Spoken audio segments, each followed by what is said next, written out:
It's not something that's supposed to be taken seriously. She's just a really good troll. To the point where I find it difficult to hate her.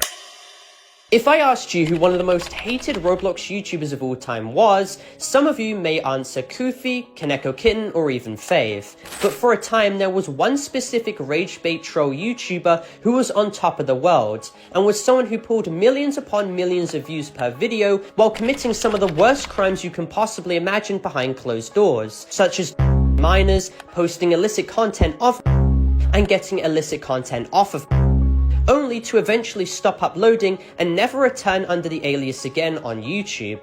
And this YouTuber is none other than Lisa Gaming Roblox. So today we will uncover the dark truth behind Lisa. We'll also go over how he came into prominence, as well as the horrific actions that he was caught doing, and also what situations ultimately transpired resulting in Lisa leaving YouTube forever. So make sure to leave a like and subscribe so as many people can know about this situation as possible, and let's get into it.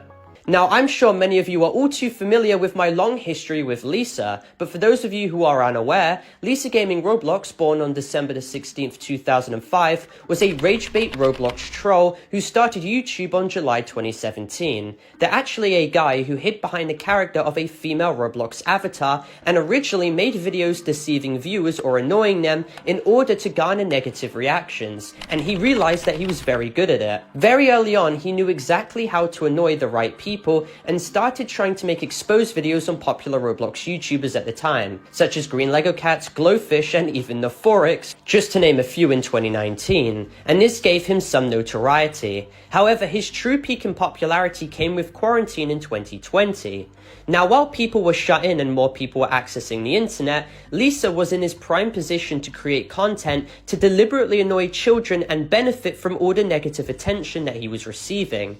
His videos on Flamingo, who was also peaking in popularity at the exact same time, allowed Lisa to generate a significant amount of views, along with a video he made faking having the virus. But truly, the pinnacle of his career came with his infamous video deleting houses on Bloxburg, where he would be seen betraying the trust of children in order to ultimately obliterate their virtual houses from the game, removing hours and hours and hours of progress.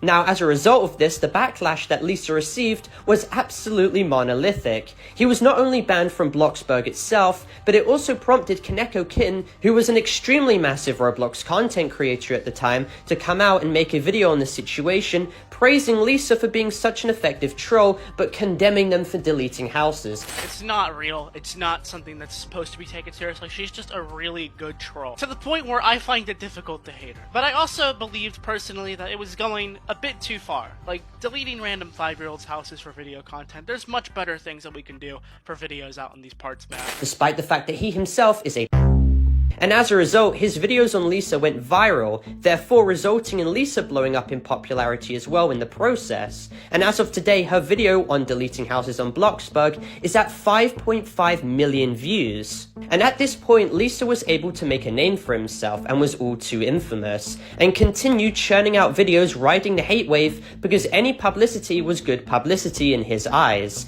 Whether it was music videos, podcasts, more exposed videos on YouTubers such as Creekcraft, or even apologizing, just to do an entire 180 only a week later. He was quite literally attempting to do anything to remain relevant. However, a sinister pattern started to emerge in private regarding Lisa. Stripping back his problematic comments he made, which could easily be brushed off by the fact that he was pretty young when he made them, Lisa Gaming Roblox started eventually developing a pattern of depraved behavior, which is still swept under the rug to this day and forgotten. At the time in 2020, commentary YouTuber Lofi made videos calling out Lisa, and was subject to Lisa posting what he believed to be Lofi's personal information publicly, stating that he would swat Lofi and also telling his fans to shut down his Wi-Fi.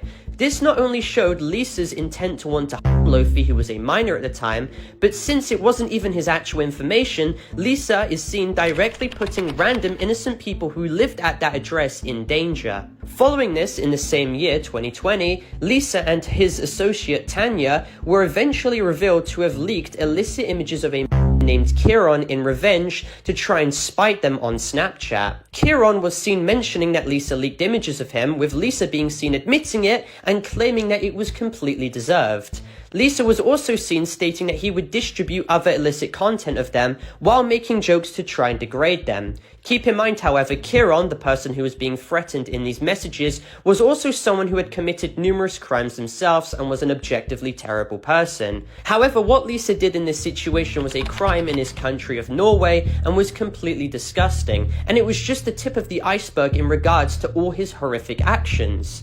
Now, as the years progressed on platforms such as Discord, Lisa Gaming's true colours started to emerge, with whistleblowers coming out showing messages of how truly depraved Lisa Gaming Roblox actually was. A person close to Lisa, who we will call Red, attested that they were pressured to show images of themselves in order to be given admin permissions in Lisa Gaming's Discord server, stating how one victim ended up doing it in order to get permissions. Red is also seen showing messages of Lisa Gaming Roblox on Discord, begging and pressuring them for their Snapchat account so that they could images from them in the future. This was then followed by another screenshot of Lisa straight up requesting for illicit images from them. Lisa is then seen in another screenshot talking to Red about another she's illicit images from, and then is seen posting the image to Red, who was also a meaning Lisa images from a which is a crime, and then she saved the image and possessed it, that's also a crime,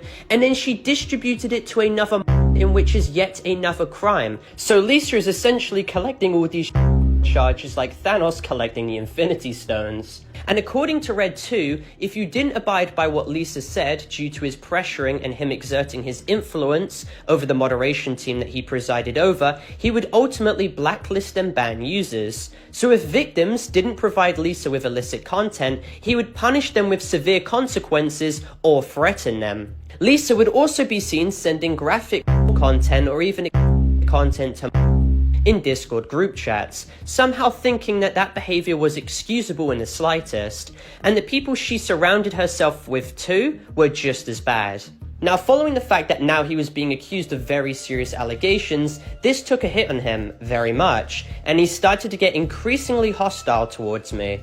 This was then followed by him getting by ex-friends of his, causing Lisa Gaming Roblox to completely spiral into and then completely leaving the internet for an extended period of time, with his last video being a rage bait video made on PatGod. He did return with a short-lived statement on Discord hyping up some grand revival of his channel, and that ultimately never came to pass, with his PatGod video still being his last video, and it's coming up to 2 months old now, with his name slowly fading into irrelevancy. Ultimately, still to this day, people look back at Lisa as some master troll channel, and the worst thing that they did was simply just rage bait people for attention and delete virtual houses on a kid's game. But if one were to actually peel back the layers into what he truly did, he was far more malicious and callous in his actions. And hopefully this video does well as to cover what he actually had done in private and the crimes that he committed. But anyway, for clarification as this video ends, this video is not intended for hate, harassment, or cyberbullying whatsoever.